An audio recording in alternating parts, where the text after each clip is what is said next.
It was a hot, humid Thursday night in Saitama. China's football team were playing their rivals, Japan, in a World Cup qualifier. And it looked like it was going to be an entertaining game at the very least. But then Japan scored again, and again, and again, and again. And before you knew it, it was 7-0. China's worst defeat in a World Cup qualifier ever. And then a week later, dozens of Chinese players were arrested for bribery, match fixing, and gambling as a result of an investigation into the domestic game. And the defeats haven't stopped. Just last month, China lost 2-0 to Australia, cementing them at the bottom of their World Cup qualifying group. But just over a decade ago, China had dreams of becoming one of the best footballing nations in the world. And now they're ranked 94th internationally.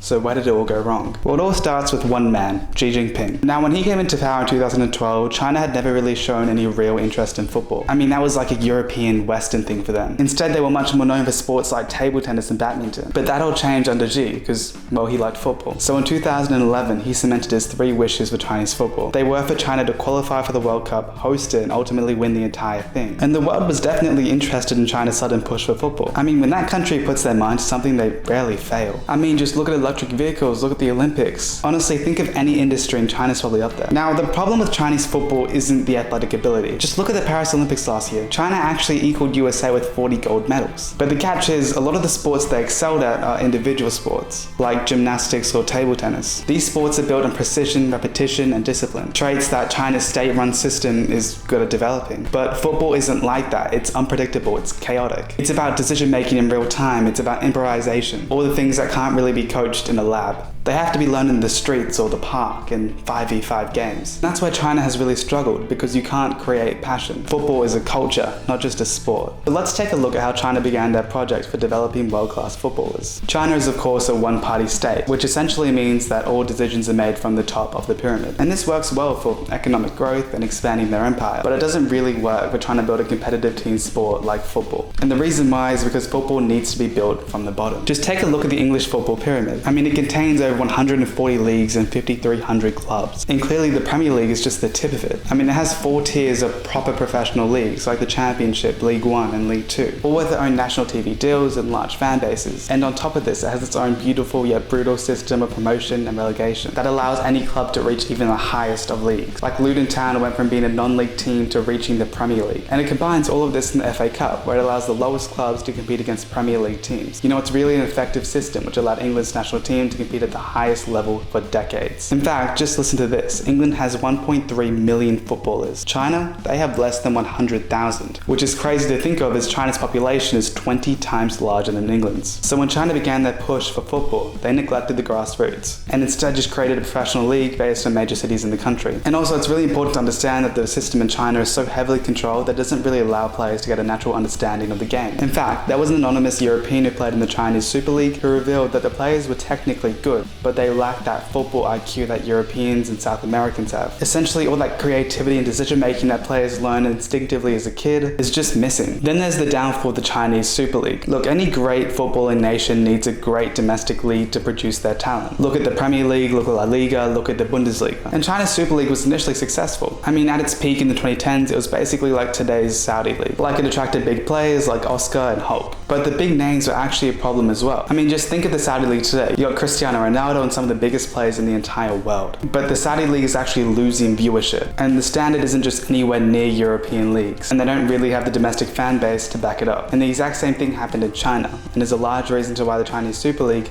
just failed. And then there's corruption. I feel like this is always a system when looking at a failing football nation. But in China, it was especially bad. I should have followed the right path. This is what Li Tai said, the former manager of China's football team. It was found that for years he fixed matches and paid bribes, which included him paying $400,000 to become the national coach in 2019. And recently he was just sentenced to 20 years in jail. And of course, he was just the tip of the iceberg. There were so many more Chinese officials and players involved in corrupting China's football. So I don't know, can China turn it around and focus on developing better football players? Maybe, maybe not. It might just surprise us in future years.